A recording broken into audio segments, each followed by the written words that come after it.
Good morning. Today's date, it is February 27th of 2023.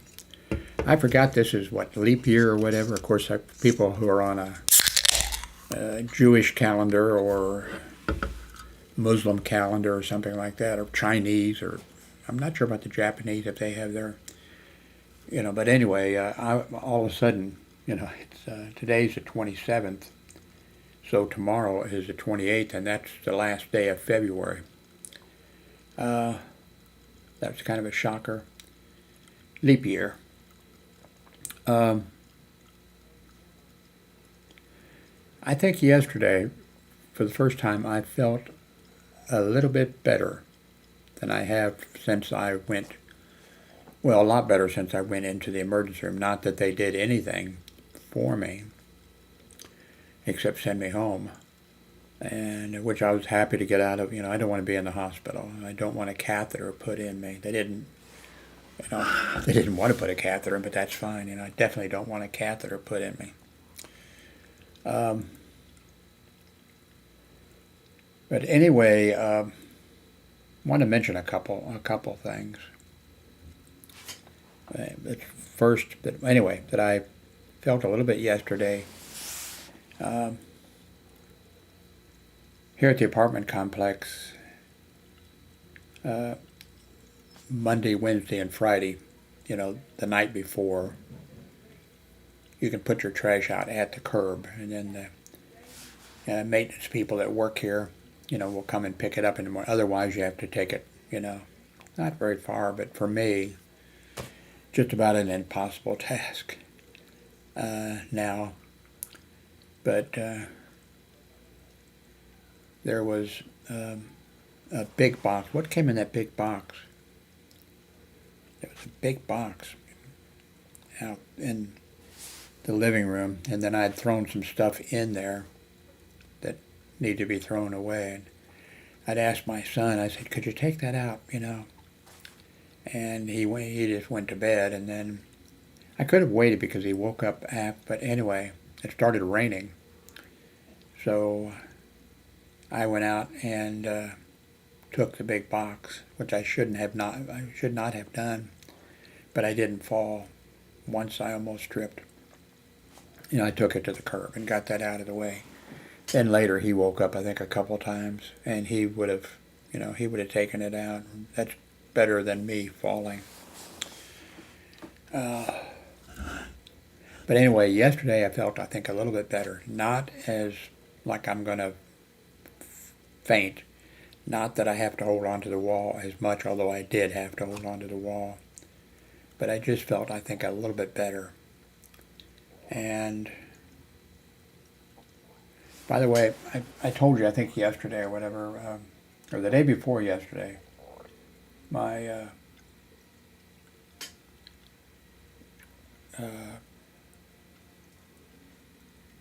blood pressure was 118 over 55. Then yesterday I took it and it was 127 over, 61. The 118, that's too low, really. And the 127 is probably what it should, be for somebody. Maybe not somebody who's 81 and going to be 82 here before long.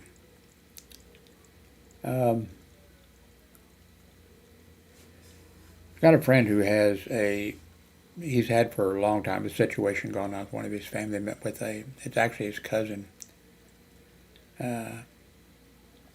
And so my friend has been keeping me informed about, what's going on with his cousin. I think his cousin is younger than I am, but I don't think he's as old as I am. And anyway, he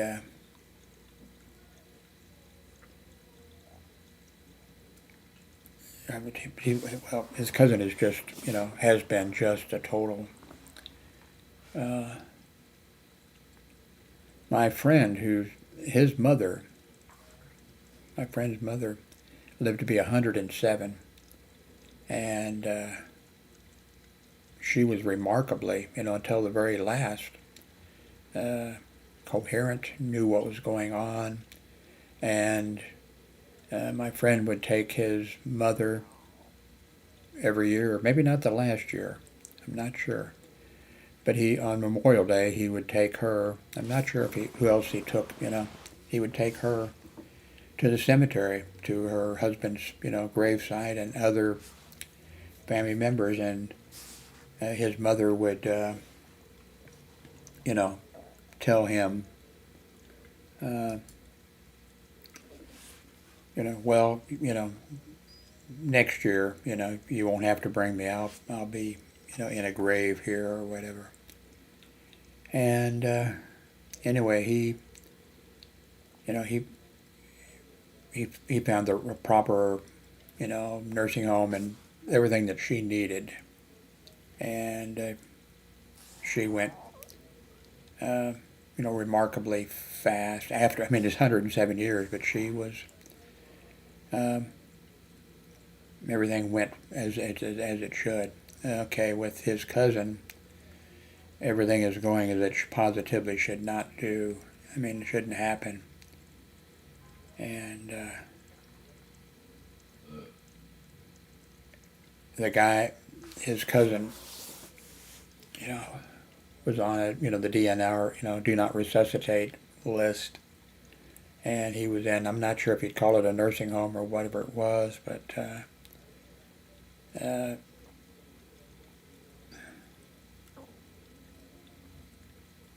the nursing home ended up moving, he needed constant, he couldn't do anything. And they finally just moved him out. They weren't doing it, the nursing staff at the home weren't really doing anything. And, he was on a do not resuscitate thing. A lot of the times when I taught CPR and certified nurses at hospitals, I had a T-shirt, that's in red said, what was it? No CPR. But most of you, who come to my side are young whippersnappers. But you may have family, pay attention to that stuff. Fill out, and the doctors, when you go, they're required at a certain age. Like at my age, I don't know when this kicks in, but at my age, they are required to go through a little checkoff list with you. Do you have friends? Do you feel depressed? Do you, they wanted, and they're wanting to know if you're going to take your own life or something. But then they also want you to fill out, which I have, DNL, and actually from my oldest daughter and her husband, until just recently, I was their party to make the decision, because they told me and they'd filled out paperwork as to what to do when they reached a certain, state. And I was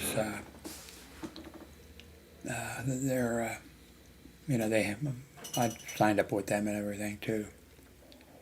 But take care of that. Take care of that stuff. You do not want to. I've seen, especially because I worked 11 years, I think it was, at a small hospital, and there was very little staff. An ER doctor, 2 RNs, and that was it. And me, Now down the hall was, an X-ray tech and a lab tech who would just do lab work, and he wouldn't do anything else. And I would be on the telephone, dealing with calls, because, the ER doctor would be with the two nurses in there working a code on somebody, and I'd be answering the phone, and I don't even know if I want to mention this. No, I don't want to mention it. Just, do I want to mention it? No, it's too sad. But yeah, you need to, especially if you're older. But I mean, everybody should have it. I mean, you could be in a car, truck crash or something, and you don't want to be dead. I mean, you don't want to be laying there with a tube down your throat and all that type of stuff. So look it up, and do a search on the internet. Maybe I'm not sure if I'll put some links below. I'm not sure I will. I don't even want to think about it. But anyway, I contacted my oldest daughter and her husband, and I said, hey, I'm 81, going to be 82 soon. Maybe you need to find somebody other than me, and they said, yeah. And the problem is, well, I don't have my ex-wife on, as, because she has seen these stories which, about somebody, being, on the list to die, and they got all this done to them, and then after months or a year or whatever, then they wake up and they jump up and they can dance and all, bullshit. I was a CPR instructor, and if you've watched movies and TV shows and all that kind of stuff, sometimes, people do CPR on somebody. Especially, by the way, if you have the thing where where CPR won't do any good on you. But if they have one of the things which are on aircraft now and schools, and like for Major League Sports, and stuff, they have people there who, know how to use the device. But yeah, I mean, CPR, I think it's 1 in 30 or 1 in 50, that we see these movies and we see some real life stories even, where, oh, somebody did CPR, and then the person, got up and was okay. No, the CPR work sometimes, and especially under certain circumstances too. A young child in cold water or something. I mean, cold water, underwater, or have been remarkable, but it's not often, but remarkable things. That's why, especially too, if EMS, respond, especially on a child and under certain circumstances, they'll be doing CPR even when under other circumstances they would just stop. So anyway, but maybe someday I'll tell you the one story that just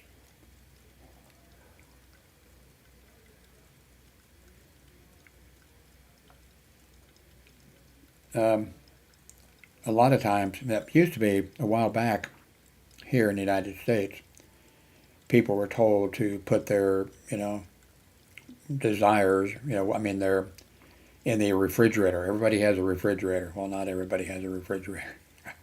This is the United States of America, a bunch of people living on the streets.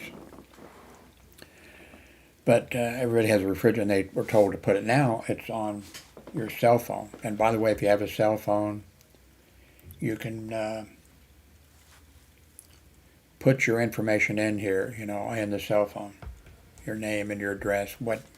If you have asthma, bronchitis, if you're diabetic, you can put a whole bunch of information in there. And the police and the EMS, it's really for the EMS, I think, mainly. But a thing will pop up on your cell phone. You know, you have your phone off or whatever, but it'll pop up, and then the EMS can find out, you know, what hospital you want to go to, who they should contact. Oh, that's on your cell phone now. That's great. So you should fill that out if you, especially if you have some conditions.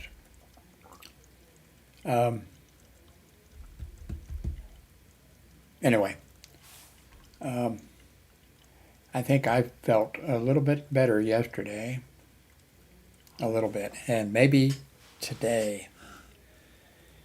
But whatever is going on with me,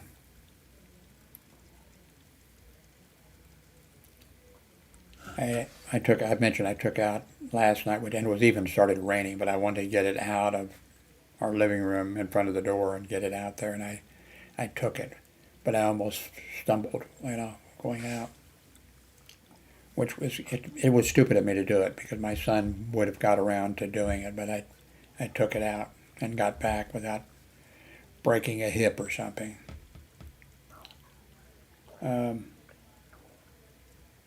Another thing that I think I've mentioned a few times, my mother, for the last few years or whatever, you know,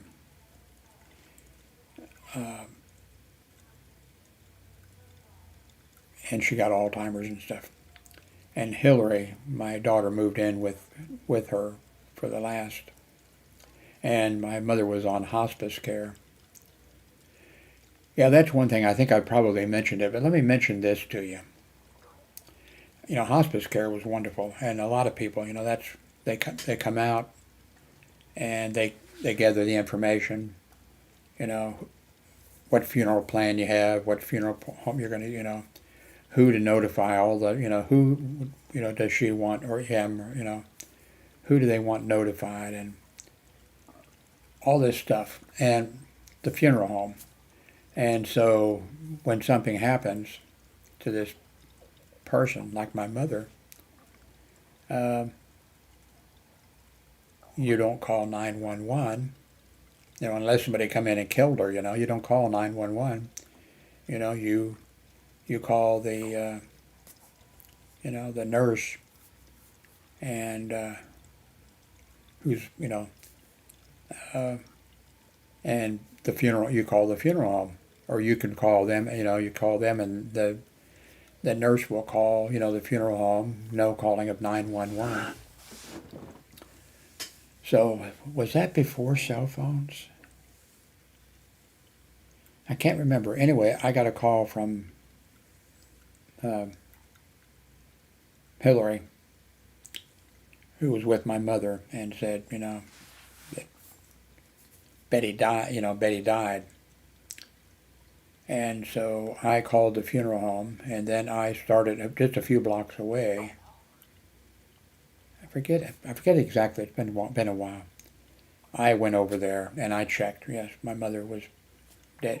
My mother, she wasn't having any pain or anything, and I mean, her entire life was, well, drinking and watching television.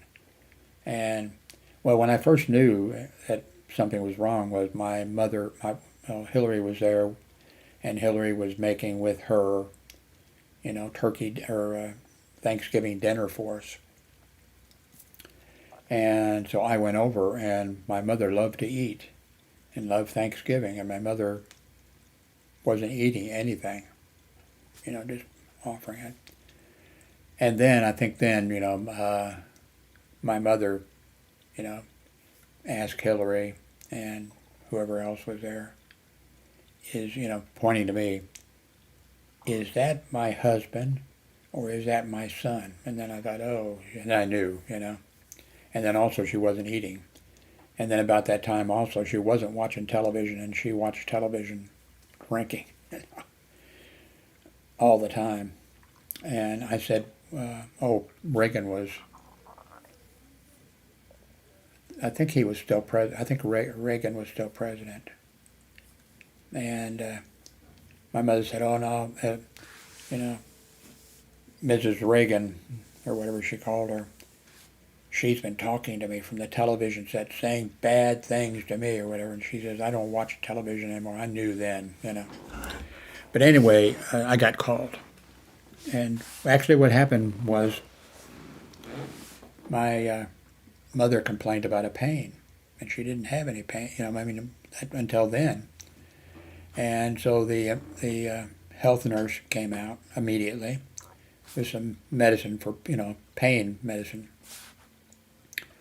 And she was given one pain medicine, you know, and right after that, that was it, you know, she stopped breathing. And so, you know, then I got called, and I called the funeral home and whatever, because the police and EMS and all those people were not supposed to be. This is through the, you know, hospice thing set up, and that's the way they set things up. I mean, they have to depend on what the situation, you know, what the situation is. But so the funeral home, for some reason, maybe I don't know, maybe whoever answered and I gave the information to, maybe. Now they had information because the nurse, the hospice had information there, you know, with them. You know, this is the, you know. But anyway, they tried to call me back. So I don't think cell phones were available then. And they couldn't get me.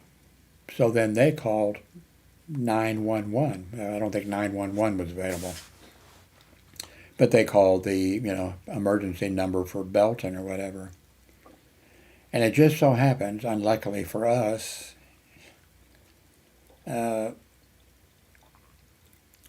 somebody had been driving, I guess, around through Belton, and somebody had put some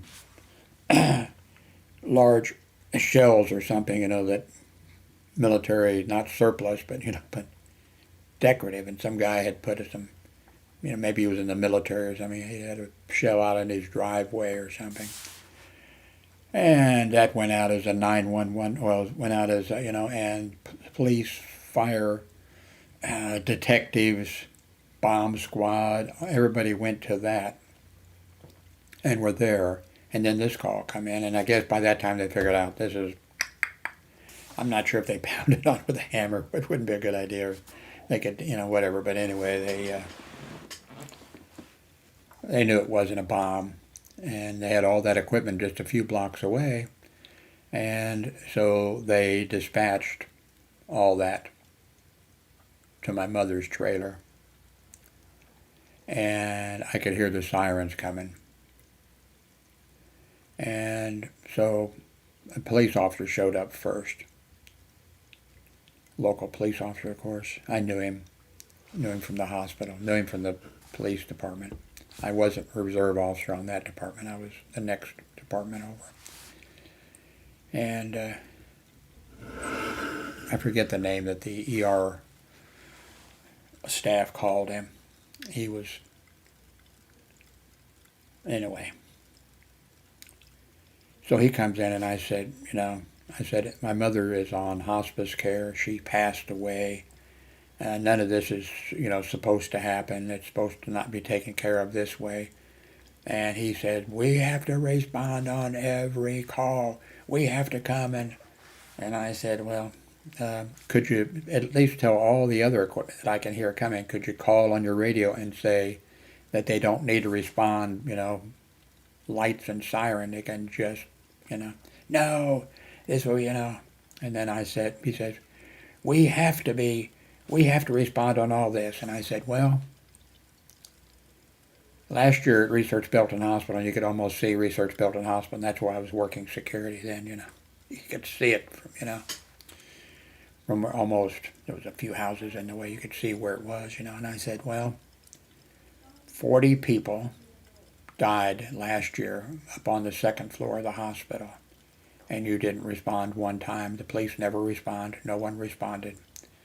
And I said, Beautiful Savior Nursing Home, which is, you know, in Belton, and the Beautiful Savior Nursing Home has people passing away all the time, and you know, you never respond on that. And then, anyway, he went in and looked at my mother or whatever. And then the paramedics, the Belton paramedics arrived, and they were, very understanding. And he says, "Well, Jim, I need it." I said, "I understand, And so then I heard the helicopter. No, they didn't call the helicopter, but the helicopter was coming to land a few blocks away at Research Belton Hospital to pick up a patient and transfer, down to the main hospital. But anyway, and the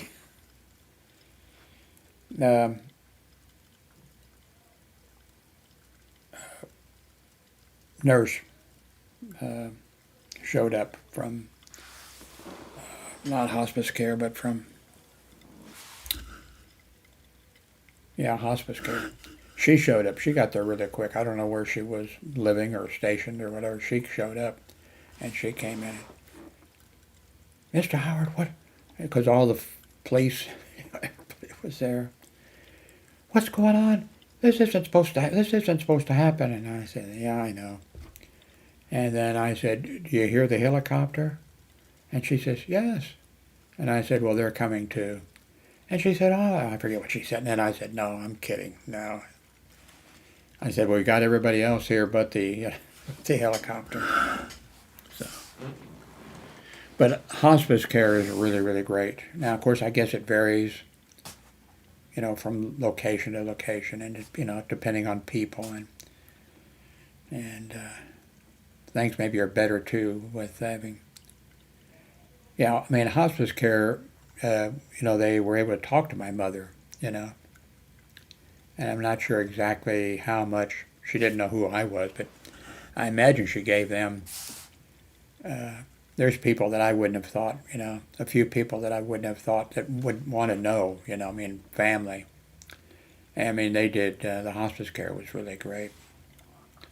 If you are looking for some place to donate some money sometime, and help people out, I'd recommend hospice care. A lot of time in the obituaries, in the newspapers or online, if you go there and you look at the obituaries, you'll see, that it'll say, hospice care was really, they may say the name, I don't know. New York City hospice care was great, and they took real good care, and you can make a donate and, stuff like that. So that's some place you could, donate some money. If you have, wouldn't have to be a lot, a small amount of money.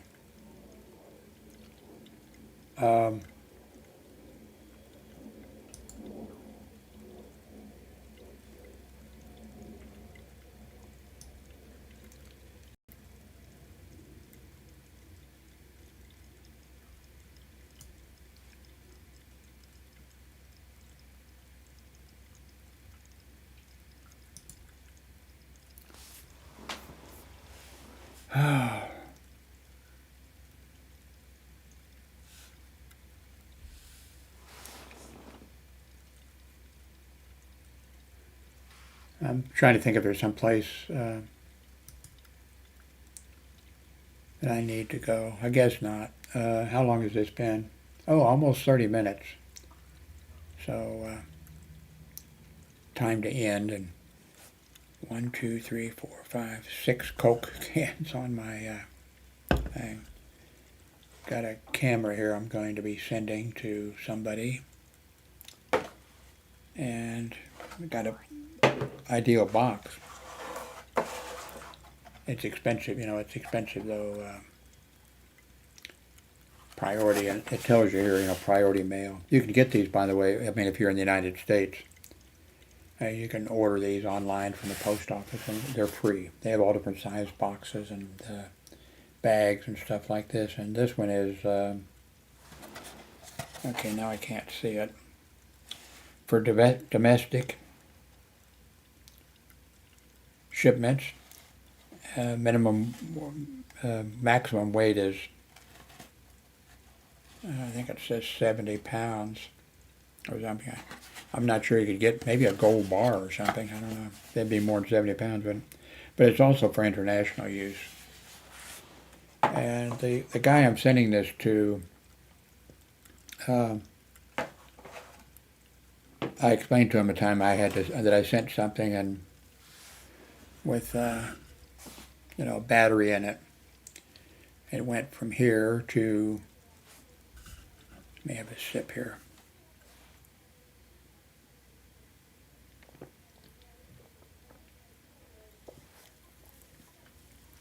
See, he was German, but he was in France.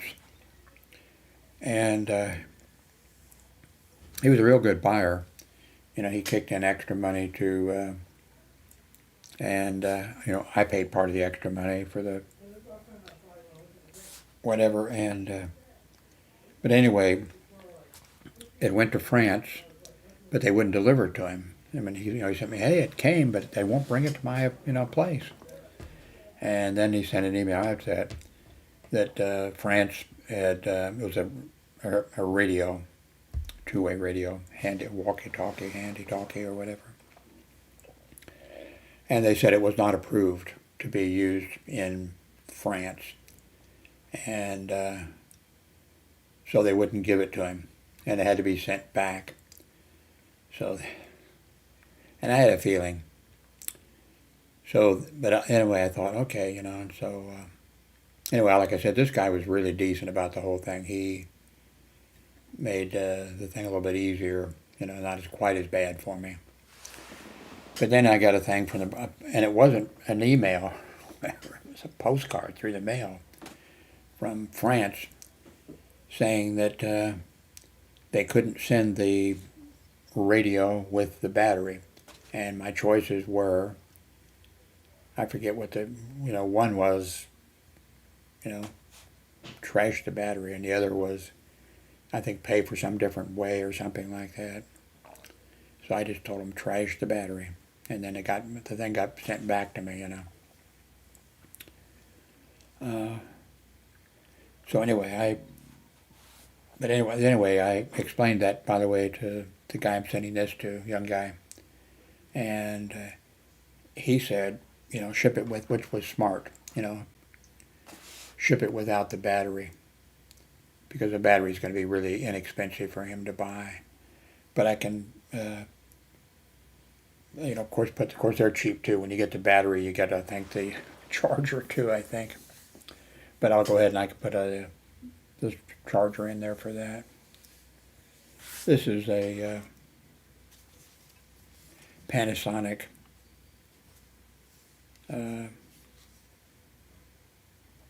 LX7. Now they're up to like the LX10 or something. Really, really nice camera. But I hardly used it. And I'm going to be using the cell phone from now on for my cameras, even videos, Okay, thank you very much for watching.